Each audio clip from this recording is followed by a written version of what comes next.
नमस्कार. सर्व शेतकरी बंधूंचे किसान संवादमध्ये स्वागत आहे. आजचा विषय आहे हरभरा पीक एकात्मिक कीड व रोग व्यवस्थापन. आयोजक आहेत कृषी विज्ञान केंद्र बुलढाणा. पुन्हा एकदा सर्वांचे स्वागत करतो. आजचे वक्ते आहेत आपले कृषी विज्ञान केंद्र बुलढाणाचेच आपले प्राध्यापक अनिल गाबणे साहेब आहेत, जे की पीक संरक्षक तज्ञ आहेत तिथे. आज आपणा सर्वांना मार्गदर्शन करण्याकरता ते इथे उपस्थित आहेत. गामणे साहेब, तुमचं मी स्वागत करतो किसान हो, संवादच्या या व्याख्यानमालेत. मी तुम्हाला विनंती करतो की सर, तुम्ही तुमचं मार्गदर्शन सुरू करावं. बरं, आणि बरं. चालेल. एक फक्त विनंती आहे सर्व शेतकऱ्यांना, तुमचे काही प्रश्न असतील तर तुम्ही खाली तुम्हाला स्क्रीनवर Q&A नावाचा ऑप्शन दिसेल. त्यामध्ये क्लिक करून तुम्ही तुमचे प्रश्न तिथे टाइप करू शकता आणि रेज हँड नावाचं एक हाताचं चित्र दिसेल. तर तिथे क्लिक करून सुद्धा रेज हँड करून तुम्ही स्वतः बोलून पण साहेबांना विचारू बरं, शकता. ठीक आहे. गाबणे साहेब, तुम्हाला विनंती करतोय की आपण आपलं मार्गदर्शन सुरू करावं. तर सर्वप्रथम किसान संवाद अंतर्गत येणारे आदरणीय दीपकजी, तसेच उपस्थित शेतकरी बंधूंनो, आजचा जो विषय आहे आपला हरभरा पिकावरील कीड आणि रोग व्यवस्थापन याच्याबद्दल मार्गदर्शनाचा हा विषय आपल्याकडे देण्यात आलेला आहे. त्या अंतर्गत सद्य परिस्थितीमध्ये पाहिलं तर महाराष्ट्रामध्ये हरभरा पीक हे फुलोरावस्था आणि काही ठिकाणी गाठे भरण्याच्या अवस्थेमध्ये आहे. तरी एकंदरीत पुढील काळामध्ये आपण कोणकोणत्या प्रकारचं व्यवस्थापन करणं गरजेचं आहे, या दृष्टीनं आपण इथे माहिती घेऊया.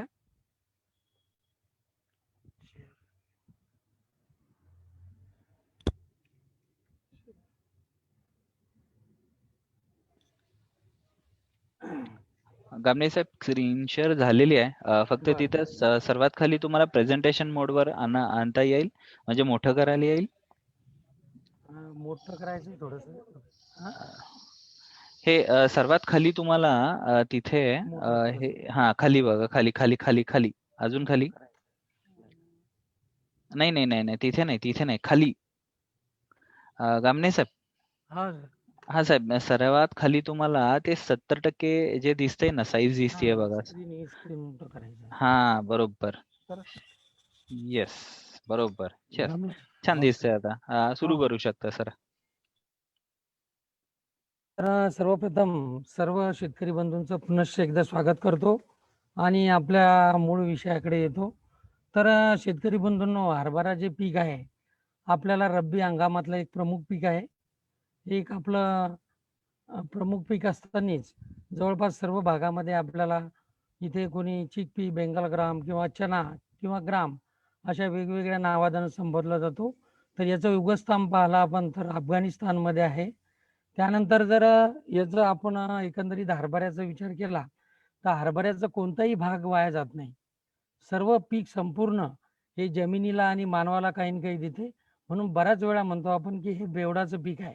म्हणजे कोणताही वनस्पतीचा भाग जो आहे हरभऱ्याचा, हा वाया न जाता आपल्या जमिनीला देतो आणि मानवालाही देतो. जर आरोग्याच्या दृष्टीनं बघितलं, तर याच्यामध्ये 100 ग्रॅम याच्यामध्ये जर कॅलरीज बघितली, तर 364 किलो कॅलरीज आहेत. त्यामध्ये लिपिड्स आहेत, कोलेस्ट्रॉलचं प्रमाण अगदी कमी आहे, पालाश आहे, कर्बोदक आहे, जीवनसत्व आहे आणि याच्यामध्ये फायबर आहे. म्हणजे मानवी दृष्ट्यानं अतिशय उपयोगाचं आहे आणि दैनंदिन जीवनामध्ये आपल्याला बेसन म्हणून जे काही हरभऱ्यापासून बनवलं जातं, तर दैनंदिन जीवनामध्ये प्रत्येकजण याचं सेवन करत असतो आणि सर्वात महत्त्वाचं याच्यामध्ये प्रथिनं हे जवळपास 19% पर्यंत असल्यामुळे त्याचसोबत कॅल्शियम आणि मॅग्नेशियमचं सुद्धा याच्यामध्ये प्रमाण आहे. त्याचप्रमाणे जर पाहिलं आपण, तर भारतामध्ये जे काही डाळवर्गीय पिकं घेतल्या जातात, त्यामध्ये तूर असेल, उडीद असतील, मूग असतील, बाकीची वाटाणा असतील. हा जर विचार केला एकंदरीत, तर आपल्याला 46% क्षेत्र किंवा 46% हिस्सा हा आपला हरभरा पिकाखाली किंवा हरभऱ्याचं उत्पादन आपल्याला होते. त्यामध्ये जर आपण एकंदरीत महाराष्ट्रामध्ये किंवा भारतामध्ये जर पाहिलं, तर या क्षेत्राखाली असलेलं क्षेत्र, त्याचं होणारं उत्पादन आणि प्रोडक्टिव्हिटी या बाबतीत जर विचार केला, तर ऑल इंडिया म्हणजे भारतामध्ये जवळपास 42.29 लक्ष हेक्टर क्षेत्रावर हे आपले घेतलं जातं. आणि महाराष्ट्रामध्ये जर विचार केला आपण, तर महाराष्ट्रामध्ये जवळपास 12 लाख हेक्टर क्षेत्रावर याचं उत्पादन घेतलं जातं आणि उत्पादकतेचा जर विचार केला तर जवळपास 10.23 क्विंटल प्रति हेक्टरी उत्पादन येते. आता उत्पादन बाकीच्या तुलनेत जर पाहिलं तर कर्नाटक, आंध्र प्रदेश यामध्ये उत्पादन आपल्या तुलनेमध्ये जास्त आहेत. त्याची कारणंही आहेत. तर त्याचं योग्य आपल्याला कारणं जर पाहिले त्यामध्ये, तर सर्वात महत्त्वाचं जे काही हरभरा पीक घेतो, यामध्ये जर उत्पादन आपल्याला घ्यायचं असेल तर वेगवेगळी सूत्र आहेत हरभरा वाढीची. त्यामध्ये सर्वात महत्त्वाचं आहे की अधिक उत्पादन देणाऱ्या व रोग प्रतिकारक्षम वाहनाचा निवड करणं आपल्याला गरजेचं आहे. त्यानंतर दुसरं, योग्य जमिनीची निवड आणि पूर्व मशागत हे तेवढंच महत्त्वाचं आहे. त्यानंतर वेळेवर पेरणी आणि पेरणीची योग्य अंतर. चौथं म्हणजे बीज प्रक्रिया आणि जीवाणू संवर्धनाचा वापर. 5वं तण नियंत्रण. आणि 6वं महत्त्वाचं जे आहे पाण्याचे योग्य नियोजन.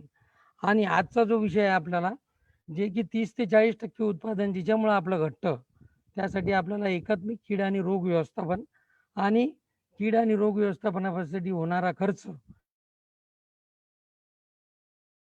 व्यवस्थापन करणं गरजेचं आहे.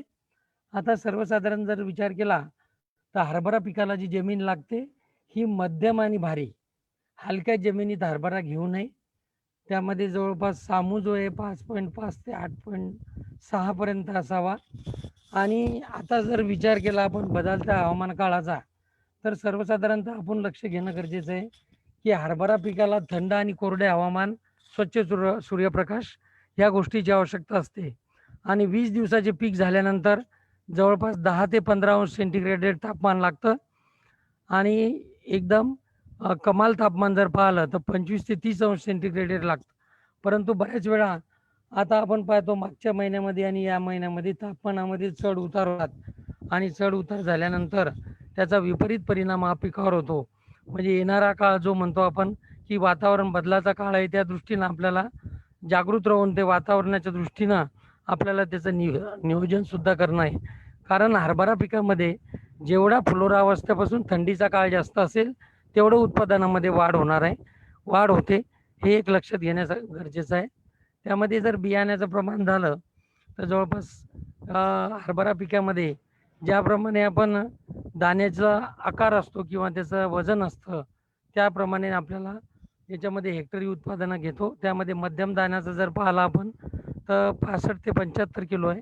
टपोरं दाण्याचा वाणाकरिता 100 किलो प्रति हेक्टर. आणि जास्त टपोरा असेल, एक्स्ट्रा लार्ज साईज काबुली ज्याला म्हणतो आपण, ते 125 ते 150 किलो प्रति हेक्टर बियाणं लागते. तर हे जवळपास इक्रिशाटनं आपल्याला दिलेले सीड रेट वेगवेगळ्या प्रकारच्या साईजनुसार. त्यानंतर वेगवेगळ्या हरभऱ्यामध्ये प्रकार आपल्याला माहीतच आहे की 4 प्रकारचा हरभरा आपल्या महाराष्ट्रामध्ये होतो. एक तर देशी, काबुली, एक गुलाबी हरभरा आहे गुलकवन म्हणून, आणि हिरवा हरभरा जो की आपण AKGS 1 आहे, हिरवा चाफा आहे आणि PKV हरित आहे. हे आपण ॲक्च्युअल टेबल पर्पजसाठी वापरले जातात. तर यामध्ये जर विचार केला आपल्याला कोणत्या प्रकारचा हरभरा लावायचा, या विषयानुसार आपण त्याचं सिलेक्शन करणं किंवा गरजेचं आहे. पेरणी तर आता सध्या आटोपलेली आहे, परंतु यामध्ये जर पाहिलं आपण जिरायतीसाठी 25 सप्टेंबर ते 10 ऑक्टोबर. परंतु यावर्षी जर पाहिलं आपण, जसं शेतकऱ्यांना वेळ मिळाला का जेव्हा प्रमाणे पेरणी झाली त्यावेळेसपासून आपण ऑक्टोबरपासून तर नोव्हेंबरच्या एंडपर्यंत पेरणी चालली. त्यामुळं वेगवेगळ्या ठिकाणी वेगवेगळा, काही फ्लॉवरिंगला आहे, काही वाढीच्या अवस्थेत आहे, काही मार्केटला सुद्धा विकायला हरभरा आलेला आहे. ज्यांनी सप्टेंबर महिन्यामध्ये घेतला 25 सप्टेंबर, तर आता सध्या मार्केटमध्ये येत आहे. तर यामध्ये देशी हरभऱ्याचं जर अंतर पाहिलं तर 30 बाय 10 सेंटीमीटर आणि काबूल हरभऱ्यासाठी 45 बाय 10 सेंटीमीटरवर आपण ठेवतो. आणि याच्यात सर्वात महत्त्वाचं आहे की बियाण्याची खोली. तर याचं जास्त खोल पेरणं गरजेचं आहे. जिरायती क्षेत्रामध्ये असतील तर जास्त खोल 10 सेंटीमीटरपर्यंत पेरणी करण्याची गरज आहे. आणि बागायती क्षेत्रामध्ये असेल तर जवळपास 5 सेंटीमीटर खोलीवर आपण हरभऱ्याची पेरणं. याच्यामध्ये सर्वात महत्त्वाचं एक आहे की जे काही हरभऱ्यामध्ये रोग येतात, या रोगापासून आपल्याला जर नियंत्रण मिळवायचं असेल तर बीज प्रक्रिया करणं अतिशय आवश्यक आहे. कोणतीही बीज प्रक्रिया केल्याशिवाय हरभऱ्याची पेरणी करू नये. हरभरा पिकामध्ये येणारे मर रोग असेल, मुळकूज असेल, मानकूज असेल, हे सर्व रोग हे जे जैविक बुरशीनाशक आहे ट्रायकोडर्मा 5 ग्रॅम किंवा रासायनिक जर करायची असेल तर थायरम अधिक कार्बेंडिझम 2 ग्रॅम याची आपण बुरशीनाशकाची बीज प्रक्रिया करणं गरजेचं आहे. आणि त्यानंतर जे काही जीवाणू संवर्धन उपलब्ध आहेत, रायझोबियम असतील, PSB असतील, यांची बीज प्रक्रिया करणं गरजेचं आहे. त्यानंतर खत देण्याच्या वेळेस संतुलित खत मात्रा हे देणं गरजेचं आहे. जवळपास शेणखताचा वापर. त्यानंतर जिरायती हरभऱ्याला आपल्याला 8 किलो नेत्र आणि 16 किलो स्फुरद आणि 16 किलो पालाश प्रति एकर देणं गरजेचं आहे. आणि बागायती हरभऱ्यासाठी आपल्याला प्रति एकरी 10 किलो नत्र, 20 किलो स्फुरद आणि 12 किलो पालाश हे जमिनीत पेरणीसोबत देणं गरजेचं आहे. त्यानंतर एखाद्या वेळेस जर माती परीक्षणानुसार आपल्या जमिनीमध्ये गंधक आणि जस्ताची जर कमतरता आढळली तर त्यासोबत आपण 20 किलो गंधक किंवा 25 किलो झिंक सल्फेट हे प्रति हेक्टरी देणं गरजेचं आहे. त्यामध्ये सर्वात महत्त्वाचं आपल्याला माहीतच आहे की तूर आणि हरभरा हे जे पिकं आहे हे पाण्याला अतिशय संवेदनशील आहे. त्यामुळं पाणी देताना, कारण आताच्या परिस्थितीमध्ये आपण बघताय की स्प्रिंकलनंच आपण पाणी देतो. त्यामुळे बऱ्याच वेळा किती पाणी द्यायचं हे आपल्या लक्षात येत नाही. तर त्या दृष्टीनं जसं पाण्याची उपलब्धता आहे आपल्याकडे त्याप्रमाणे आपल्याला पाण्याचं नियोजन करणं गरजेचं आहे. जिरायती जर हरभरा असेल आणि एखाद्या पाण्याची सोय जर आपल्याकडे असेल तर त्यावेळेस हरभरा पिकाला फुले येऊ लागताच आपण पाणी द्यावे.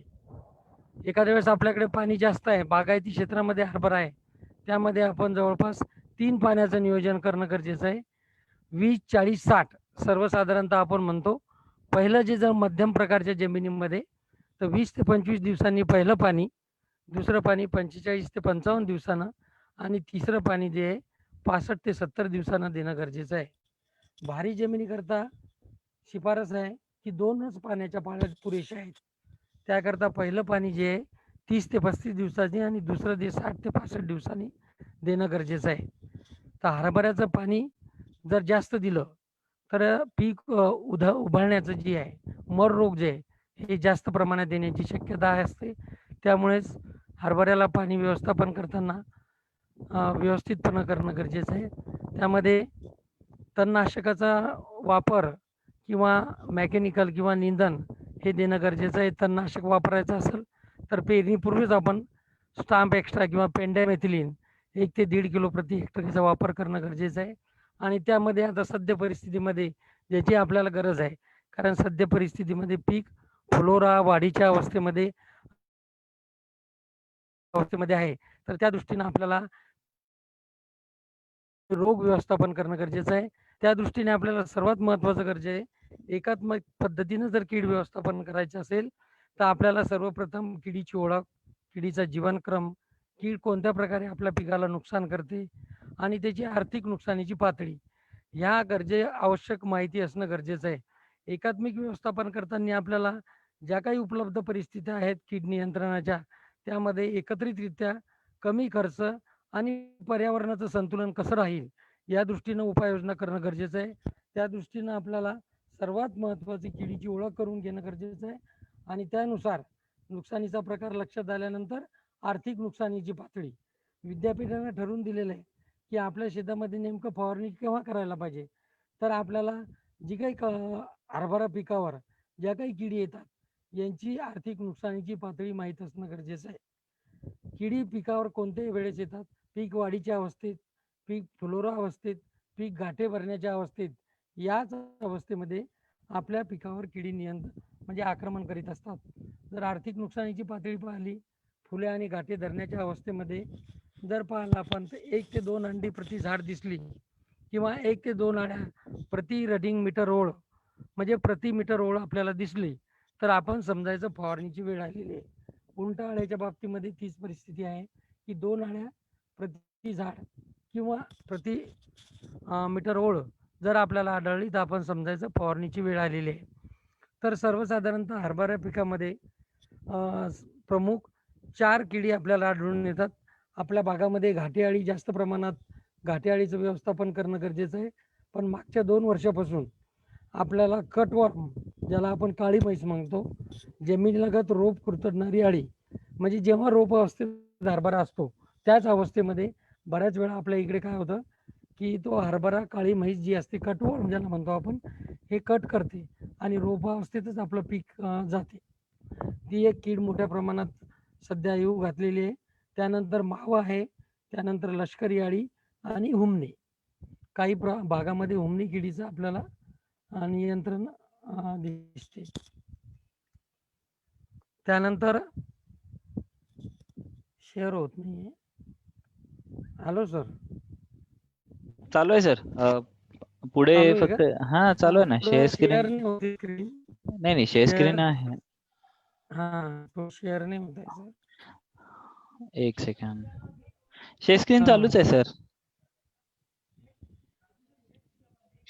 नेक्स्ट नेक्स्ट करा ना फक्त. नेक्स्ट केलंय सर. तर माझा काही रेंजचा प्रॉब्लेम असतो. हा रेंजचा असू शकतो. माझ्यासवर थोडं मिनिमाइज करता येईल का आपल्याला? मोबाईलवरून लावू का मग? आता मी माझ्याकडनं शेअर करू का? बघ झालं ना, पुढे गेलं. हो आले. घाटेअळी. ही घाटेअळी जर पाहिली आपण सर, तर यामध्ये घाटेअळीच्या विविध अवस्था आपण दाखवलेल्या आहे. त्यामध्ये दुसरी जी कीड आहे आपली, तर ही महत्वाची.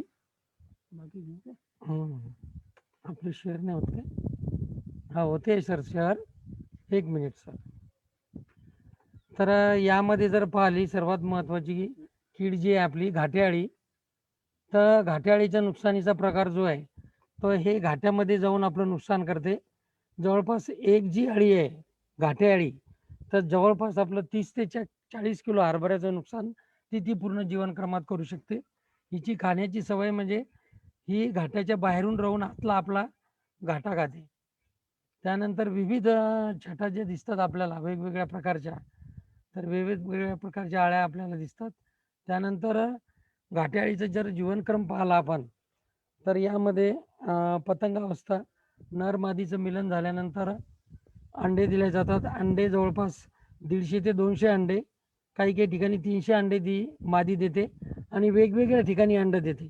खसखसीच्या दाण्यासारखं आपलं अंड असतं, ते तुमच्या पानावर किंवा फुलाच्या तिथं अंड दिलं जातं. अंड्यातून अळी बाहेर निघते आणि अळी पहिले पानावर जगते, नंतर तुमचे फुलं असतील ते फुलावर जगते आणि त्यानंतर आपल्या घाट्यावर आक्रमण करत असते आणि नंतर कोशावस्थेत जाते.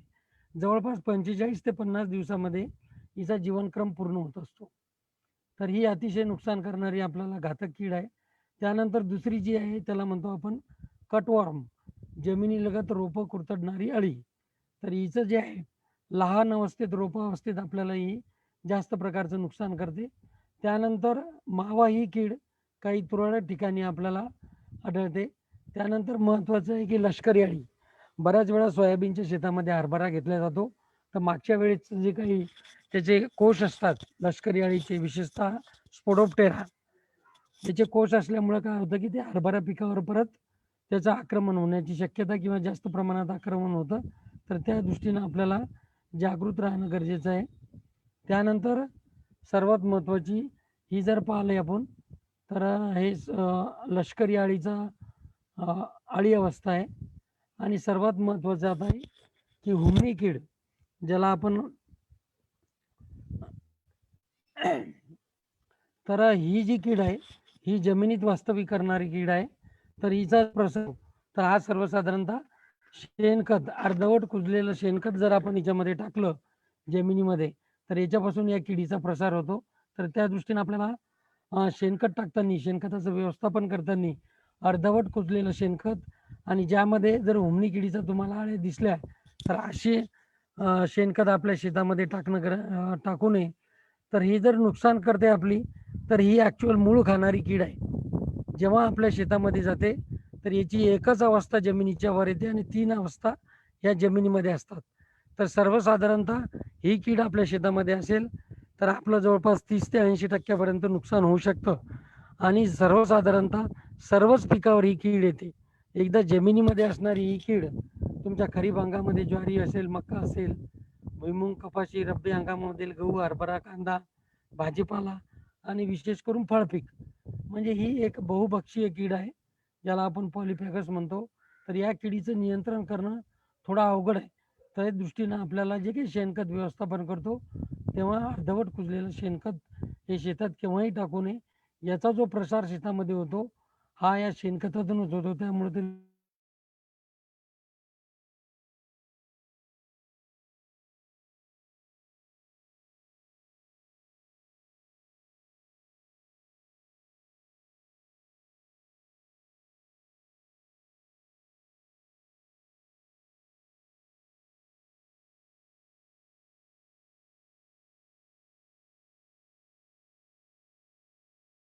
गाभणे साहेब, आवाज येतोय?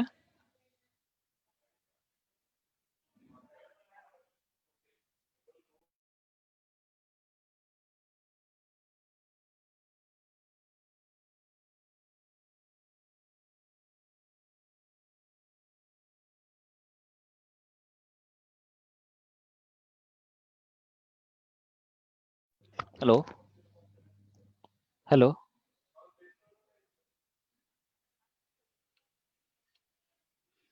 हॅलो?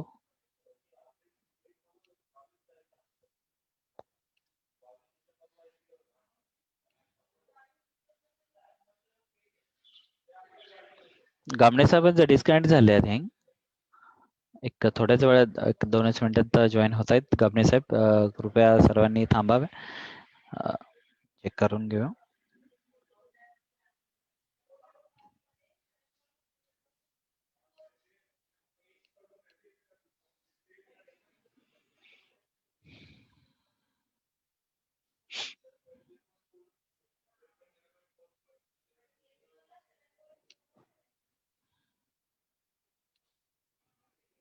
सर्व शेतकरी बांधवांना नम्र विनंती आहे की थोड्याच वेळात गाबणे साहेब जॉईन होतील. कुठेही जाऊ नका तुम्ही.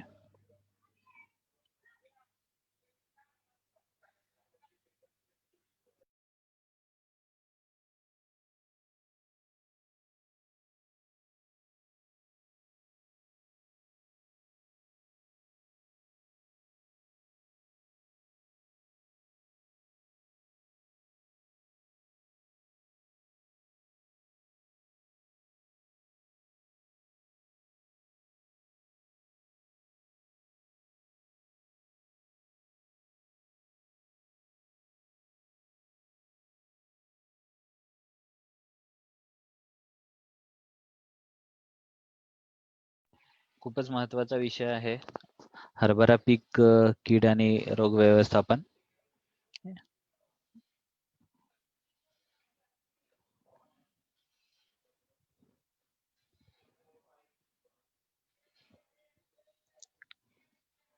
साहेब जॉईन होत आहेत गाबणे साहेब.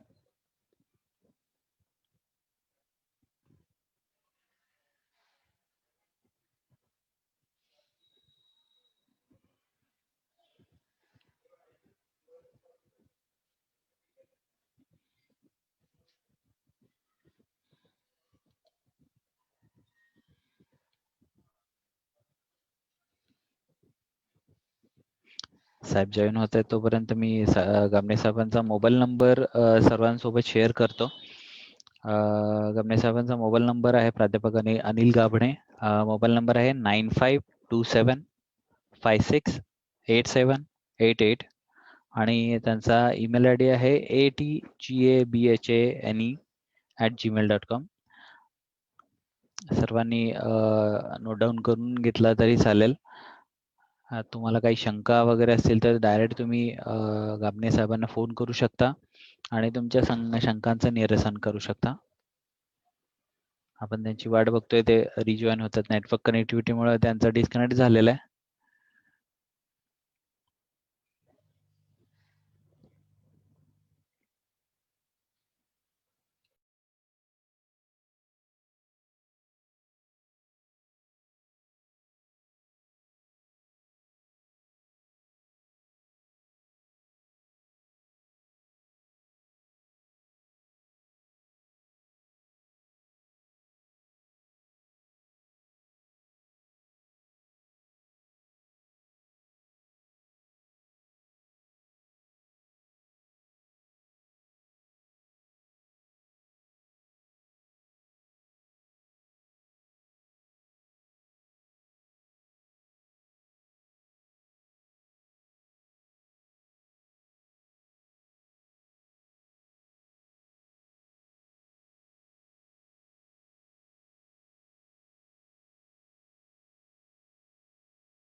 Hello sir. Hello hello sir, आवाज येतो का? तुम्ही जे दुसरीकडून लॉग इन आहात ना, तर ते बंद करा. हा, हे बंद करतो. म्हणजे इको नाही येणार. हा, पीपीटी शेअर नाही होऊ शकत सर आता. हो, होऊ शकते ना, होऊ शकते. तुम्ही करू शकता.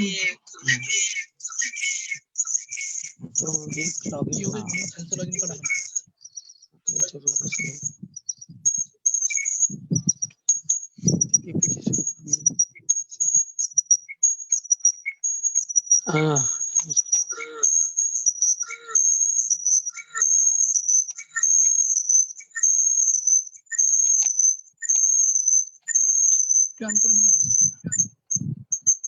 Hello sir. मी शेअर करतो तुमची पीपीटी. हो, करा करा, काय हरकत नाही. ठीक आहे. दिसतंय आता तुम्हाला? हो, 36 नंबर सुरू. 36. हो, हो. नाही, आपण आता इथं मावावर आलो होतो. लष्करी आळी. परत हो. एक हा बघा, इथं हुमणीवर आलोय आपण. बरं. मंदिरावर गेलो चला. होमनी. ठीक आहे. साहेब चालू करा तुम्ही. तर आपण होमणी आळी ही फार अतिशय आपल्याला घातक कीड आहे. तर याचं व्यवस्थापन करताना आपल्याला काही गोष्टी महत्वाच्या याच्यात लक्षात घेणं गरजेचं आहे की तिचं जीवनक्रम. कारण होमणी आळी जी आहे हिच्या जीवनाच्या तिन्ही अवस्था ज्या आहेत ह्या जमिनीमध्ये असतात आणि जमिनीच्या वर फक्त एकच अवस्था येते, ती आहे प्रौढ अवस्था. तर प्रौढ अवस्था आपल्याला याचं जर व्यवस्थापन करणं गरजेचं असेल तर याचं जर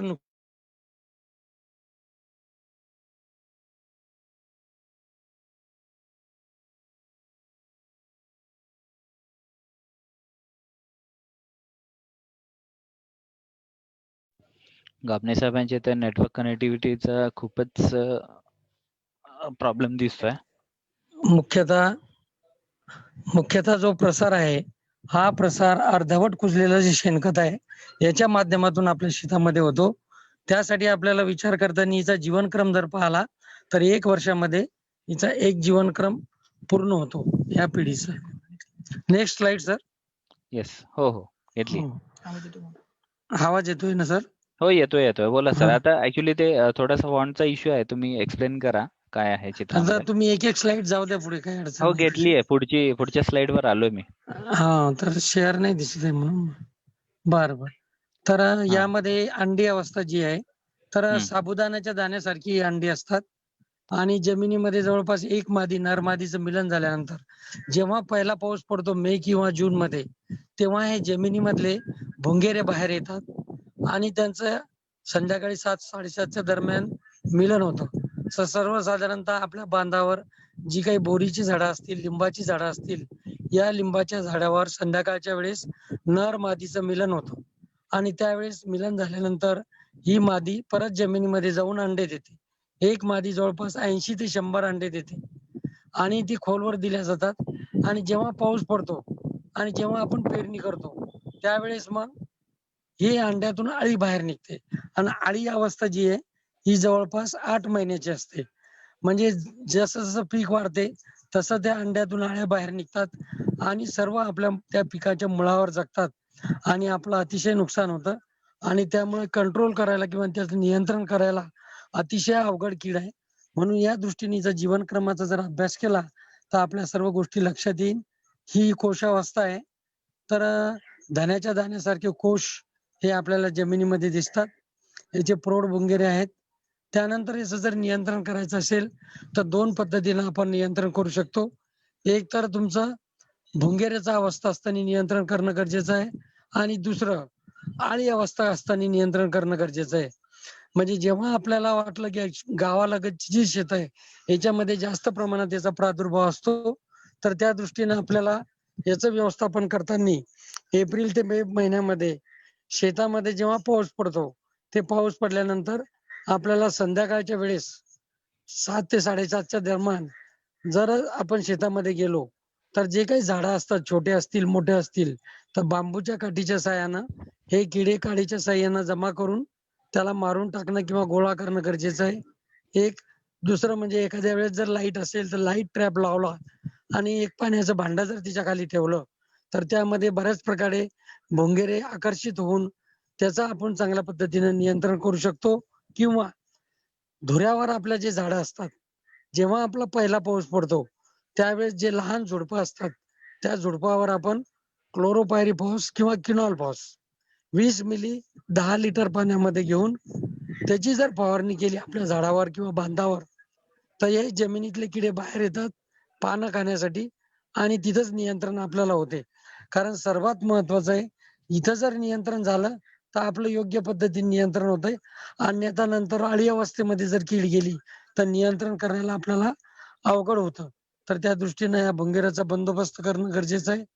त्यानंतर हे जर नियंत्रण केलं आपण, तर यामध्ये 2 गोष्टी आहेत. बऱ्याच वेळा मशागतीच्या वेळेस अळ्या किंवा प्रौढावस्था वेचून नष्ट करणं गरजेचं आहे. त्यामध्ये बऱ्याच वेळा शेतामध्ये आपल्याला स्पॉटच्या स्पॉट किंवा थळेच्या थळे एखाद्या वेळेस पीक सुकायला सुरुवात होतं. तुरीच्या बाबतीत असतील, हरभऱ्याच्या बाबतीत असेल, मका असतील, ज्वारी असेल, तर थळेचे थळे बसतात. जेव्हा जर आपण पाहिलं मुळाच्या खाली, तर तुम्हाला पांढऱ्या रंगाची नारंगी तोंड असलेली अळी दिसते. तर ही आपली ती पिकाची मुळं खाते आणि त्यामुळं ते रोप सुकू लागतं. तर त्या दृष्टीनं त्या अळ्या जर दिसल्या आपल्याला, तर त्या अळ्या वेचून नष्ट करणं गरजेचं आहे. आणि रासायनिक नियंत्रण जर करायचं असेल आपल्याला, तर क्लोरोपायरीफॉस 20% प्रभावी जवळपास आपल्याला 2 ते 2.5 किलो 2.5 लिटर प्रति हेक्टर याप्रमाणे आपल्याला त्याचं ड्रेंचिंग किंवा त्याची फवारणी करणं गरजेचं आहे. त्यानंतर असं वाटलं की आपल्या शेतामध्ये प्रादुर्भाव जास्त आहे, तर पेरणीसोबत रासायनिक खतासोबत फोरेट किंवा कार्बोफ्युरॉन जवळपास कार्बोफ्युरॉन जे आहे 10 किलो प्रति एकर या प्रमाणामध्ये ते देणं गरजेचं आहे. हे जवळपास झाले आणि जर तुम्हाला आपल्याला जैविक नियंत्रण करायचं असेल, तर बाजारामध्ये जैविक बुरशी जी मेटारायझम नावानं उपलब्ध आहे. तर याचं 50 ग्रॅम 10 लिटर पाण्यामध्ये घेऊन यांची ड्रेंचिंग करणं गरजेचं आहे. किंवा आता मार्केटमध्ये एक ई-पी-एन आलेलं आहे. पॅथोजेनिक निमॅटोड्स म्हणून. तर याचा वापर हुमणी किडीसाठी विशेषतः फळबाग क्षेत्रामध्ये अतिशय प्रभावी आलेला आहे. रासायनिक नियंत्रणापेक्षा जैविक नियंत्रण जर आपण केलं, तर याच्यामध्ये चांगल्या पद्धतीनं आणि प्रभावी नियंत्रण होऊ शकते. त्यामध्ये विशेषतः करून आपलं मेटारायझम एनिसोफिली आणि ई-पी-एन ही जर 2 जैविक कीटकनाशकं जर आपण वापरली, तर या उमणी अळीचं योग्य पद्धतीनं नियंत्रण होऊ शकतं. तर आता आपण वळूया एकात्मिक कीड व्यवस्थापनाकडे. ज्या काही हरभरा पिकावर येणाऱ्या वेगवेगळ्या प्रकारच्या किडी आहेत, यामध्ये जर एकात्मिक पद्धतीने नियंत्रण करणे असेल, तर सर्वात महत्त्वाचं ज्या काही नियंत्रणाच्या उपाययोजना आपल्याकडे उपलब्ध आहे, त्यामध्ये सर्वात महत्त्वाचं सद्य परिस्थितीमध्ये जो हरभरा फ्लॉवर असेल, त्यामध्ये आपल्याला फेरोमोन ट्रॅप्स ज्याला लैंगिक सापळे म्हणतो, तर सर्वेक्षणासाठी एका एकरामध्ये किमान 5 ट्रॅप लावणं गरजेचं आहे. तर अशा पद्धतीनं आपण ट्रॅप जर लावले आणि ट्रॅपमध्ये जर आपल्याला नर पतंग जर 8 ते 10 नर पतंग पडलेले दिसले, तर आपण समजायचं की आता फवारणीची योग्य वेळ आलेली आहे आणि त्या दृष्टीनं आपण फवारणी करायची. कारण गमने साहेब कोणतेही कीड सॉरी हां, डिस्टर्ब करतो. हं. फक्त समोर आहे ना जी स्लाईड चालू आहे ती बरोबर आहे का बघताय का? Different stages off white grub आहे. नाही सर, आता मशागतीय पद्धत आहे सर. थांबा आता मग मी त्या स्लाईडवर येतो पुढे. एकात्मिक कीड व्यवस्था मशागतीय पद्धती बरोबर? हॅलो? हॅलो? कामणे साहेब?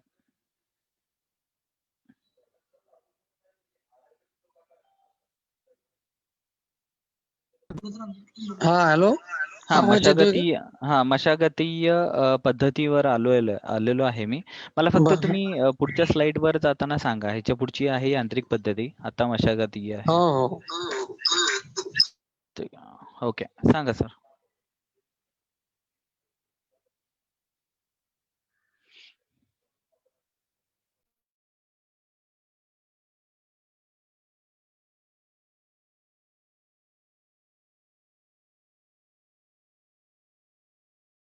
आपण मिसळ पोळी हे घेणं गरजेचं आहे. त्यामध्ये विशेषतः जवस असेल, कोथिंबीर असतील, तर मोहरी असेल. तर जुन्या काळी आपण पाहायचो की बऱ्याच वेळा भट टाकण्याची पद्धत होती. की हे आपलं असेल, कोथिंबीर असेल किंवा मोहरी हे तर नेहमी टाकवतो. त्यामुळे काय होतं की एक ट्रॅप क्रॉप म्हणून ते काम करतं आणि कीड रोगाचा प्रादुर्भाव आपल्या पिकामध्ये कमी प्रमाणात येतो.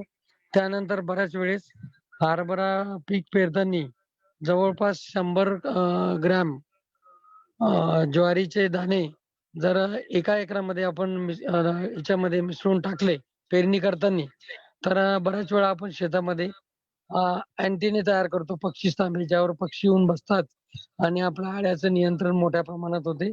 त्यानंतर सर्वात महत्वाचं जे आहे, पिकाची फेरपालट. बऱ्याच वेळा शेती कमी असल्यामुळे शक्य होत नाही. परंतु जोपर्यंत आपण पिकाची फेरपालट करणार नाही, तोपर्यंत किडीचं योग्य व्यवस्थापन आपण करू शकणार नाही. यामध्ये जर पिकाची फेरपालट करायची असेल आपल्याला, तर खरीप हंगामामध्ये बाजरी, ज्वारी किंवा मका किंवा उन्हाळ्यामध्ये भुईमूग हे आपल्याला पिकाची फेरपालट जर हरभरा पिकाला केली, तर अतिशय चांगल्या पद्धतीने आपल्याला हरभरा पिकाचं उत्पादन येऊ शकतं. त्यानंतर मशागत या पद्धतीमध्ये जे काही आपण हरभरा पिकाची पेरणी करतो, यामध्ये 1 महिना पीक जे आहे, हे आपल्याला तणमुक्त ठेवणं गरजेचं आहे. कारण कोणतीही कीड ही प्रथम तणावर येते आणि त्यानंतर ती मुख्य पिकावर जाते. तर त्या दृष्टीनं आपल्याला 1 महिना पीक हे तणविरहित ठेवा. एक तर निंदणी करून तणविरहित ठेवले तर योग्य प्रकारे किडीचं व्यवस्थापन होतं. आणि काही तण असतात विशेष करून कोळशी असतात, रानभेंडी आहे, पेटारी आहे. ही तणं जी आहेत, या तणावर विशेषतः करून घाटे अळीचं आक्रमण किंवा ही पर्यायी खाद्य त्या किडीचे आहे किंवा ती किडीला जास्त पसंत आहे. तर अशा प्रकारचे जे की तण आहेत, या तणाचं नियंत्रण करणं अतिशय गरजेचं आहे. त्यामुळे आपली जी घाटे अळी ही आटोक्यात राहू शकतो. आता दुसऱ्या पुढे आपण पाहू की जे जे यांत्रिक पद्धतीचं कशाप्रकारे आपण नियंत्रण करू शकतो. तर यामध्ये यांत्रिक पद्धतीनं जेव्हा पीक साधारणतः 1 महिन्याचं होतं, तर तेव्हा अरे, हे लागलेलंच नाही सर, आवाज येतो. बोला सर तुम्ही गाबणे साहेब, यांत्रिक पद्धतीचं आहे समोर. यांत्रिक पद्धतीमध्ये जर पाहिला आपण तर बऱ्याच वेळा शेतामध्ये फिरतो आपण, सर्वेक्षण करतो, फेरोमोन ट्रॅप्स लावलेले आहे. यामध्ये टी आकाराचे पक्षी थांबे लावणं गरजेचं आहे. या चित्रामध्ये बघत असताल आपण पाहिलं, तर हे पक्षी थांबे जवळपास 10 ते 20 एका एकरामध्ये 20 पक्षी थांबे लावणं गरजेचं आहे. ज्यावेळेस पक्षी सकाळच्या वेळेस येऊन बसतात आणि अळ्या वेचून खातात. म्हणजे पक्ष्यांना आपल्याला आमंत्रण देणं गरजेचं आहे, की आपल्या शेतामध्ये सकाळच्या वेळेस जर आले, तर एक पक्षी जवळपास 8 ते 10 अळ्या वेचून खातो. आणि ती जर मादी असेल, तर ती मादी जवळपास 350 ते 400 अंडे देते. म्हणजे ह्या छोट्या-छोट्या गोष्टीकडे आपलं दुर्लक्ष होतंय. तर या गोष्टी आपल्याला योग्य पद्धतीने जाणीवपूर्वक कमी खर्चाच्या आहे. त्या दृष्टीने आपल्याला करणं गरजेचं आहे. तर एका एकरामध्ये 20 पक्षी थांबे, त्याचप्रमाणे 5 फेरोमोन ट्रॅप्स लावणं गरजेचं आहे. हे जर असे लावले आपण, तर यामध्ये आपल्याला एक प्रकारे सर्वेक्षण होऊन कमी खर्चामध्ये आपल्याला याचं नियंत्रण मिळू शकते. त्यानंतर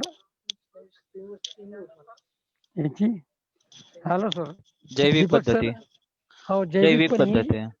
ही वरची स्लाईड चेंज नाही होऊन राहिली सर आपली, याच्यामधली स्क्रीन मधली तुमची चालेल सर, शेअर. पुढची दिसत नाहीये का? ती शेअर तीच आहे, दिसतंय different stages off white group. एक तर ही मिनिट. जैविक पद्धतीची शेअर नाही होत ना? ठीक आहे, एक सेकंड. हा. बघा आता दिसतीये. शेअरिंग चालू आहे सर. दिसते हो. आता. आता शेअर हा झाली सर. हा.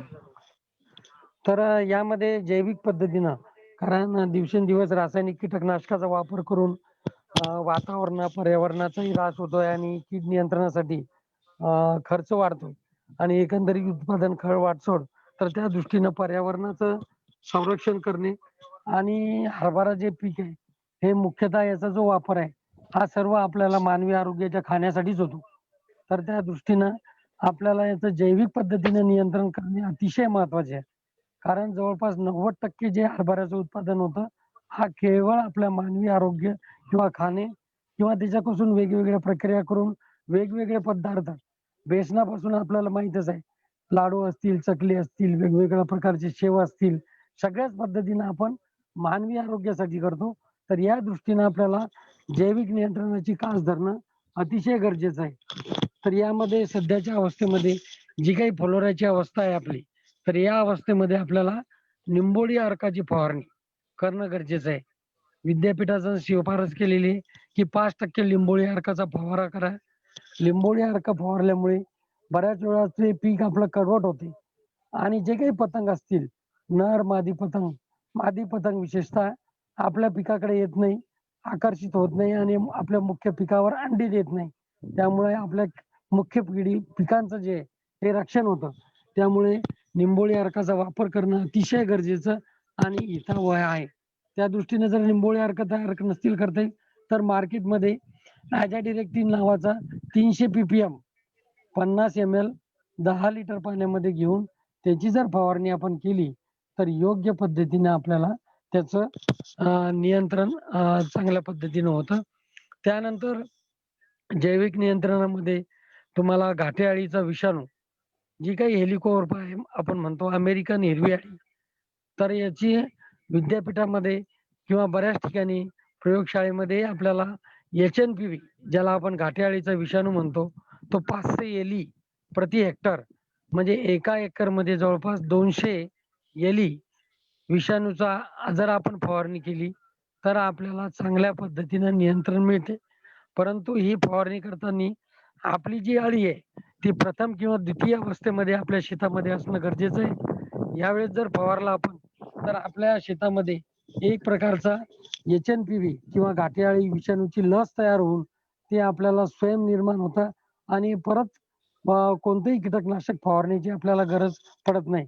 हे फवारणी करताना कोणतंही जैविक औषध असेल, तर शक्यतोवर संध्याकाळच्या वेळेस किंवा अगदी सकाळी 7:30-8 नंतर जर फवारणी केली, तर याचे अतिशय चांगले रिझल्ट मिळतात. फवारणी करताना घाटे अळीची फवारणी करताना एक लक्षात घेणं गरजेचं आहे. हे विषाणू ॲक्टिव्ह होण्यासाठी जवळपास 10 ते 12 अळ्या जर आपण वेचून घेतल्या आणि या द्रावणामध्ये टाकल्या, त्या म्हणजे बारीक करून टाकणं गरजेचं आहे, जेणेकरून त्या ॲक्टिव्ह होतील आणि तिच्यासोबत आपल्याला स्टिकर लावणं गरजेचं आहे. हा जर आपण लावलं तिच्यामध्ये स्टिकर जर टाकलं, तर त्यामध्ये योग्य पद्धतीनं नियंत्रण होतं आणि यानंतरचा जो उपाययोजना आहे आपली, तर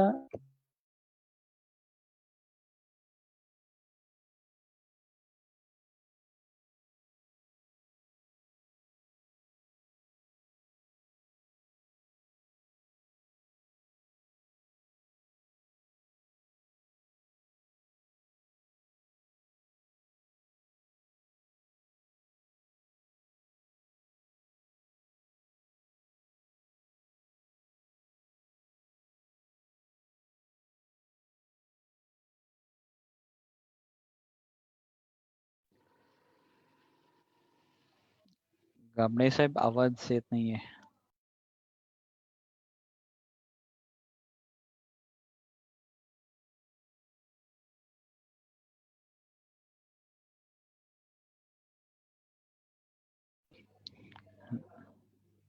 माफ करा. शेतकरी बंधूंनो, गाबणे साहेबांच्या त्या नेटवर्कच्या कनेक्टिव्हिटीचा खूपच प्रॉब्लेम आहे. पुन्हा एकदा डिस्कनेक्ट झालेले आहेत ते. आपण ज्या कुणाला प्रेझेंटेशन हवं आहे, त्यांना आपण प्रेझेंटेशन देऊ शकतो आहे.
गामणे साहेब अनम्यूट कराल तुम्ही? गामणे साहेब, आपण हुमणीचे एकात्मिक व्यवस्थापन या स्लाइडवर आहोत आता. आवाज येतो का? बरं सर, थोडं मागं घेणं गरजेचं आहे किंचित. हो, घ्या ना. ती स्लाइड. हो. तर यामध्ये रासायनिक कीडनाशकाचा वापर आता दिसतीये समोर तुम्हाला स्क्रीन? हॅलो.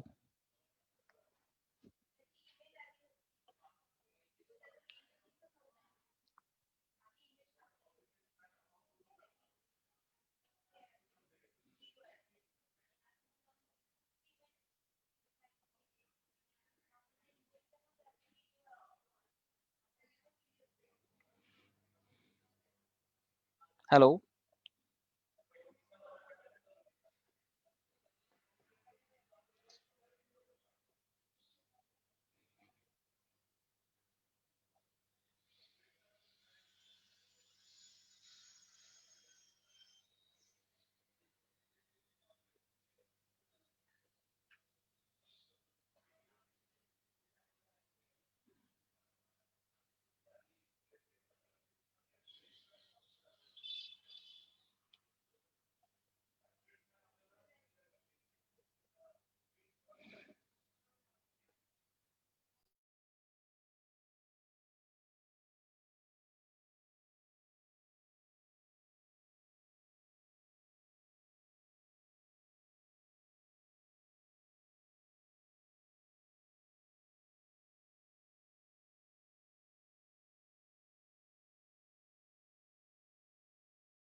कोणाच्या दुसऱ्या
हॅलो सर.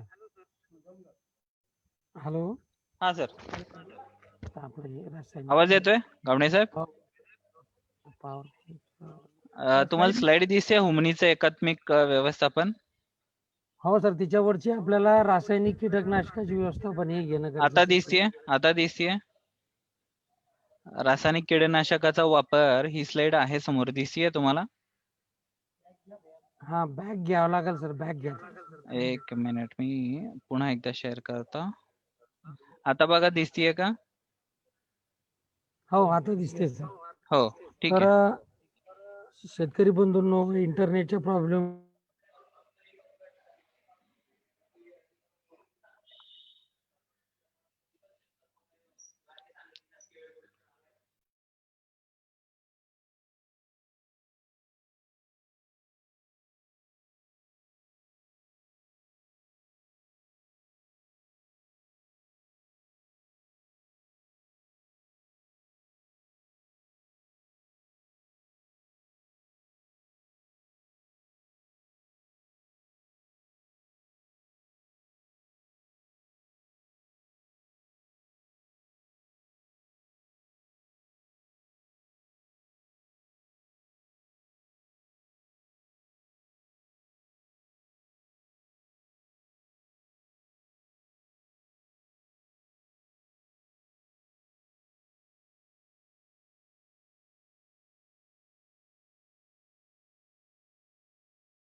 हॅलो सर, येतोय आवाज? तर रासायनिक कीटकनाशक नियंत्रणामध्ये सर्वात प्रथम फ्लोरा अवस्थेमध्ये जर हरभरा असेल तर आपण निंबोळीचा अर्क 5% फवारणी करणं गरजेचं आहे. 50% जर फुलं असतील तर त्यावेळेस आपल्याला ते करणं गरजेचं आहे. त्यानंतर जर दुसरी फवारणी घ्यायची असेल आपल्याला तर क्विनॉल-फॉस किंवा क्लोरोपायरीफॉस, क्विनॉल-फॉस 25% प्रवाही 20 मिली प्रति 10 लिटर पाण्यामध्ये घेऊन फवारणी करणं गरजेचं आहे. किंवा असं वाटलं तर प्रादुर्भाव जास्त आहे, आळ्या जास्त प्रमाणात आहे, तर त्यांना नंतर इमॅबॅक्टिन बेन्झोएट 5 ग्रॅम जवळपास 4 ग्रॅम प्रति 10 लिटर पाण्यामध्ये घेऊन फवारणी करावी. त्यानंतर इथिऑन 50% प्रवाही 20 मिली प्रति 10 लिटर पाण्यात घेऊन फवारणी करावी. हे जे काही कीटकनाशक सांगितलेले आहेत तर हे कीटकनाशक याच्यापैकी कोणतंही एक कीटकनाशक घेऊन योग्य पद्धतीनं नियंत्रण करायचं आहे. त्यानंतर क्लोरोनेट्रापोल, ज्याला मार्केटमध्ये कोरोजन नावानं उपलब्ध आहे, हे जर आपण 3 मिली 10 लिटर पाण्यामध्ये जर घेतलं तर चांगल्या पद्धतीने नियंत्रण होतं. आणि रोग कुरतडणाऱ्या अळीसाठी क्लोरोपायरीफॉस 20% प्रवाही 20 मिली प्रति 10 लिटर पाण्यामध्ये घेऊन फवारणी करणं गरजेचं आहे. तर शेतकरी बंधूंनो, अशा पद्धतीनं आपण जर आपल्या पिकांचं किंवा हरभऱ्याचं योग्य पद्धतीनं व्यवस्थापन केलं तर आपल्याला चांगल्या पद्धतीनं नियंत्रण मिळून सर्वात महत्वाचं सर्वेक्षण, ह्या गोष्टी आपण लक्षात घेणं गरजेचं आहे. त्यानंतर नेक्स्ट स्लाइड सर. आलो सर, नेक्स्ट स्लाइड वर आलेलो आहे. हा मर रोगावरची घ्या सर रोग. मर रोगावरची घेऊ ना? हा हो सर. येस, तर घेतली. हा तर सर्वसाधारणतः शेतकरी बंधूंना हरभरा पिकामध्ये 2च महत्वाचे रोग आहेत किंवा जवळपास येणारे रोग जे आहेत ते मर रोग आहे, त्यानंतर अल्टरनेरियाची ठिपके आहे, नंतर कॉलर रॉट आहे, त्यानंतर अल्टरनेरियाची ठिपके आहे आणि त्यानंतर हे जे काही मूळकूज म्हणतो, मानकूज आणि रोपमार आणि मर रोग हे जवळपास 4ही रोग जे आहेत, हे जे वेगवेगळ्या अवस्थेमध्ये होतात, याचं नियंत्रण जर करायचं असेल आपल्याला, तर याच्यात सर्वात महत्वाचं की prevention is better than cure. म्हणजे हे जर करायचे असतील आपल्याला एकात्मिक पद्धतीनं सर्व यांचं नियंत्रण करायचं असेल, यामध्ये सर्वात आपल्याला फ्युजारियम नावाचा जो मर रोग आहे, ज्याला आपण म्हणजे हरभरा पाळणे म्हणतो आणि बऱ्याच ठिकाणी वेगवेगळ्या ठिकाणी झाडाची संख्या आपली कमी होऊन उत्पादनामध्ये घट होतो. तर ह्या 4ही रोगाच्या नियंत्रणासाठी सर्वात महत्वाचं एकात्मिक पद्धतीने नियंत्रण करायचं असेल, तर शेत स्वच्छ ठेवणं गरजेचं आहे आपल्याला. स्वच्छ ठेवल्यानंतर जे काही काडी कचरा असेल, पिकाचे अवशेष असतील, काही कीडग्रस्त भाग असतील, तर हे करणं गरजेचं आहे. नंतर स्वच्छता मोहीम राबवणं गरजेचं आहे. त्यानंतर पिकाची फेरपालट करणं गरजेचं आहे आणि सर्वात महत्वाचं बीज प्रक्रिया. कारण रोग आल्यानंतर त्याची उपाययोजना करणं फार अवघड जाते. त्यासाठी सर्वात महत्वाचं शेतकरी बंधूंनो बीज प्रक्रियाकडे हरभऱ्याच्या बाबतीमध्ये दुर्लक्ष करून चालणार नाही. बीज प्रक्रिया करताना एक लक्षात घेणं गरजेचं आहे. मर रोगसाठी असेल, मानकासाठी असेल, बाकीचं फ्युजारियमचं असेल, कोणतेही याच्यासाठी असेल, जैविक बुरशी ट्रायकोडर्मा 5 ग्रॅम प्रति किलो बियाण्याप्रमाणे त्याची बीज प्रक्रिया करणं अतिशय आवश्यक आहे. आणि त्यानंतर विद्यापीठाचं मागच्या वर्षीचं एक रिकमेंडेशन आलेलं आहे 2 वर्षापूर्वी. एक तर तुम्ही पहिले FIR बीज प्रक्रिया करताना पहिले आपल्याला साईड घेणं गरजेचं आहे आणि आर म्हणजे रायझोबियम, PSB म्हणजे जैविक कीटकनाशक जे म्हणतो हे घेणं गरजेचं आहे. तर त्या दृष्टीने आपल्याला हे कीटकनाशकचं बीज प्रक्रिया करणं गरजेचं आहे. त्यामध्ये जैविक करायची असेल तर ट्रायकोडर्मा आणि जर तुम्हाला आपल्याला रासायनिक करायची असेल, तर यामध्ये सर्वात महत्वाचं 22 त्यानंतर विटावॅक्स पॉवर म्हणून मार्केटमध्ये ती जर बीज प्रक्रिया केली आपण किंवा कॅप्टन आहे, थायरम आहे, 3 ग्रॅम प्रति किलो बियाण्याप्रमाणे बीज प्रक्रिया जर केली, तर सर्वच रोगाचं आपल्याला चांगल्या पद्धतीनं नियंत्रण करता येते. तर त्या दृष्टीनं हे वेगळीच उपाययोजना करून आपल्याला रोगापासून आपल्याला नियंत्रण मिळू शकते. तर अशा पद्धतीने सर्वात महत्वाचं, सर्वात शेवटी की एकात्मिक कीड आणि रोग व्यवस्थापन करताना आपण काही फवारणी करताना काळजी घेणं गरजेचं आहे. त्यामध्ये सर्वात महत्वाचं आहे, की फवारणी करताना कोणत्या कीटकनाशक घेतो, जे काही कीटकनाशक घेतो आपण, हे लेबल क्लेम शिफारशीमध्ये असणं गरजेचं आहे. कारण बरेचसे जे आता कीटकनाशकं जे आहे, वारंवार एकच कीटकनाशकाचा फवारणा जे काही भारी औषध किंवा जे काही आपल्याला वाटतं, की जी काही इमॅबॅक्टिन बेन्झोएट असेल, क्लोरोनिट्रेपोल असेल किंवा जे काही प्रभावी कीटकनाशक बरेच वारंवार एकच कीटकनाशकाची फवारणी करताना दिसतात. तर असं न आलटून-पालटून कीटकनाशकाची फवारणी करणं गरजेचं आहे. त्यानंतर सर्वात महत्वाचं फवारणी करताना वाऱ्याच्या विरुद्ध दिशेनं फवारणी करणं गरजेचं आहे आणि फवारणी करताना सुरक्षा किट जे काही आपल्याला मार्केटमध्ये उपलब्ध आहे, याचाही वापर करणं गरजेचं आहे. तरी शेतकरी बंधूंनो, आतापर्यंत आपण हरभऱ्यावरील कीड आणि रोग व्यवस्थापन याच्याविषयी इत्थंभूत माहिती पाहिली.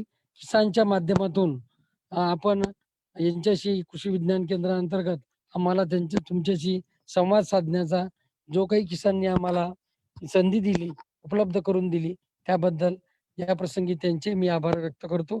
धन्यवाद. गांभीर धन्यवाद. साहेब धन्यवाद.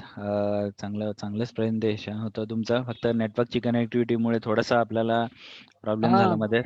हो, हो. आपण आता एक 2-4 प्रश्न आलेले आहेत. बरं सर. ते घेऊया आणि बरं. 1-2 लोकांनी रेज हँड पण केलेलं आहे. तर त्यांचं पण घेऊया. ठीक आहे. बरं. आपण रेज हँड फक्त रणजित साहेबांना हे केलेलं आहे, अलाउड टू टॉक केलेलं आहे. त्याच्या आधी 2 शिवाजी साहेबांचे आहेत, की हार्नेस तणनाशक कोणता आहे आणि परमिशन नंतरचे तणनाशक असं त्यांनी नाही प्रश्न विचारला. तर हरभरा पिकामध्ये जो आहे, तर आपण पेरणीपूर्वीच तणनाशक सहसा रिकमेंड करतो. ज्या पेंडामिथिलिन 1 ते 1.5 किलो प्रति हेक्टरी, जे काही मार्केटमध्ये स्टॉम्प एक्स्ट्रा नावाने आहे. विशेषतः की पेरणीपूर्वीच हे तणनाशक रिकमेंडेड आहे. शक्यतोवर उगवल्यानंतर कोणतं तणनाशक मारणं योग्य नाही. ओके. रणजित साहेब तुम्हाला अनम्यूट केलेलं आहे. रणजित साहेब तुम्ही डायरेक्ट हा बोलू शकता. हा सर, नमस्ते. हा बोला सर. चांगलं प्रेझेंटेशन होतं, पण थोडंसं कनेक्टिव्हिटी मध्ये मी मिस झालं. मग मला माहित नाही मी प्रश्न विचारतोय ते त्या वेळेस कव्हर झाले असतील त्याची उत्तर, बोला पण सर. तरी सुद्धा मी हा बोला ना बोला काय हो विचारा सर. मी पण एक ऍग्रिकल्चर ग्रॅज्युएट आहे सर. हा आणि मी पण म्हणजे शेतकऱ्यांना मार्गदर्शन करत असतो जितकं शक्य आहे त्या लेवलमध्ये. तर गोष्ट अशी आहे की ज्या वेळेस आपण HNPV हॅलो, माझा आवाज येतोय सर? हा बोला बोला. ज्यावेळेस मी येतोय, शेतकऱ्यांना येतोय. रिकमेंड करत असतो HNPV बद्दल, जो आपला व्हायरस आहे पॉलिएंड्रोसिस हा. व्हायरस, हरभऱ्यावरील बऱ्याच आळ्या कंट्रोल करण्यासाठी ते इफेक्टिव्ह आहे. पण म्हणजे याबद्दलची जागरूकता शेतकऱ्यामध्ये नाही, पहिली गोष्ट. दुसरी गोष्ट की बरोबर. हे एन्व्हायरमेंटल फ्रेंडली गोष्ट आहे. तिसरी गोष्ट की लॉंग टर्म मध्ये हे राहू शकतं हरभऱ्यावरती. समजा कसे रेसिड्यू वगैरे केमिकलचे निघून जातात, तसं याच्या फायदेशीर आहे. पण याची ज्यावेळेस आम्ही उपलब्धता बघितली त्यावेळेस हे आम्हाला उपलब्धच होत नाही. कृषी विज्ञान केंद्रामध्ये वगैरे, सॉरी कृषी विज्ञान केंद्रात नाही म्हणणार मी, म्हणजे कृषी सेवा केंद्र वगैरे असतात, ते हे ठेवतच नाही. याच्याबद्दल शेतकऱ्यांना काही म्हणजे अवेलेबिलिटी साठी काही सर काम करता येईल का? तर याच्यामध्ये सर्वात महत्वाचं आहे सॉरी सर, की याचा आपण म्हटल्याप्रमाणे इफेक्टिव्ह आहे का दुसऱ्या नॉर्मल केमिकल पेस्टिसाइड इतकं? मी ज्यावेळेस रिसर्च पेपर्स वाचतो तर ते म्हणतात की हो आहे. Please sir, go ahead. Thank you. आणि तर आपला प्रश्न अतिशय चांगला आहे. तर त्या दृष्टीनं HNPV जे आहे 2004-5 मध्ये आम्ही कृषी विज्ञान केंद्र अंतर्गत आपण ट्रायल घेतल्या.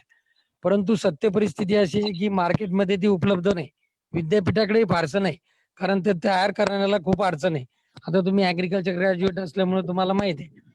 आणि जेव्हा ते तयार करून ठेवलं जातं आणि शेतकऱ्यांना असं आहे की कीटकनाशक फवारल्याबरोबर ताबडतोब त्याला डोळ्यांनी दिसणारे रिझल्ट अपेक्षित आहे. आणि हे जे काही आपण फवारतो HNPV, हे याला कमीत कमी 3 ते 4 दिवसानंतर आपल्याला इफेक्ट दिसतात. आणि आता जर तुम्हाला पाहिजे असेल तर विदर्भ बायोटेक आणि PCI, तर PCI सुद्धा मला वाटतं आता त्यांची विक्री होत नाही, त्यामुळे कदाचित बंद केलं का हे सध्या उपलब्ध आपल्याकडे आहे. आणि तूर किंवा हरभरा या पिकामध्ये आणि शेतकऱ्याची मुख्य अडचण अशी आहे की ते ठराविक वर काम करणार आणि शेतकऱ्याला नियंत्रण करताना तुरीच्या बाबतीत तर तिन्ही आळ्याचं आपल्याला नियंत्रण करावं लागतंय. त्यामुळं शेतकरी नाही, पण विशेषतः आळ्यामध्ये त्याचा वापर करतात तर हे अतिशय फायदेशीर ठरेल. आणि ते जर लागलं तर विदर्भ बायोटेक यवतमाळ लॅब आहे, तर त्या लॅबमध्ये आपल्याला सव्वालाखे मॅडम म्हणून आहेत, त्या HNPV तयार करून विक्रीसाठी उपलब्ध आहेत. बर सर, थँक्यू. खूप महत्वाची माहिती मिळाली तुमच्याकडून.